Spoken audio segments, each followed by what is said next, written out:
L'esprit est-il encore un lieu habitable? Jadis on y rangeait les pensées comme dans des livres. Aujourd'hui, elles se consument seules, dans un vacarme de poussière et d'écho. On parle de santé mentale, mais c'est un mot qu'on ignore. La pensée s'oublie dans l'indifférence. On enferme le lucide et l'on libère le fou, celui qui hurle comme une chouette au crépuscule de nos âmes. Il répète le vide qu'il entend au loin, déformé par l'écho. Mais personne ne l'écoute, ce qu'il dit est oublié avant même d'avoir été entendu.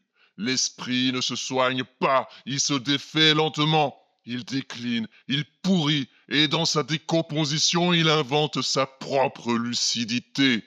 L'esprit n'est plus en sécurité, l'a-t-il seulement jamais été?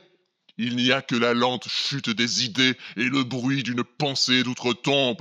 C'est là, je crois, que commence la conscience dans le pourrissement de nos cerveaux.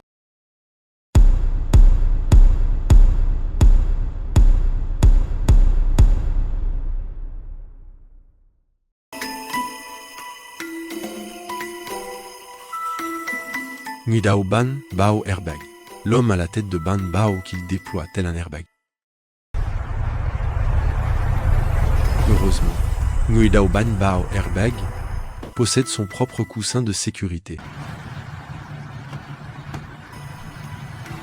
Nguidao Ban Bao Airbag n'a pas peur du contact direct.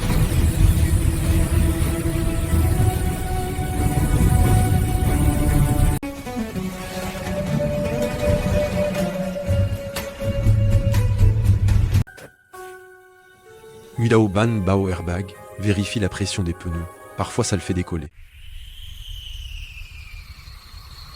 Avant de prendre la route, il faut vérifier le moteur. Nguidao Ban Bao Airbag ne prend pas de risque. Un chargement mal arrimé peut devenir fatal, mais Nguidao Ban Bao certes des amortisseurs humains.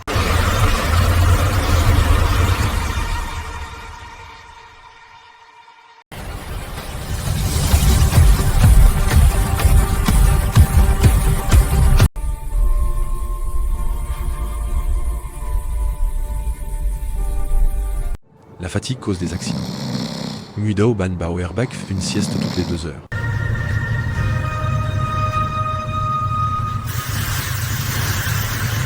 Nguidao Ban Bao Airbag se trompe parfois de réceptacle en faisant le plein d'essence.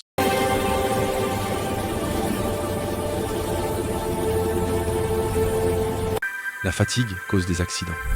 Nguidao Ban Bao Airbag boit du café pour se tenir debout.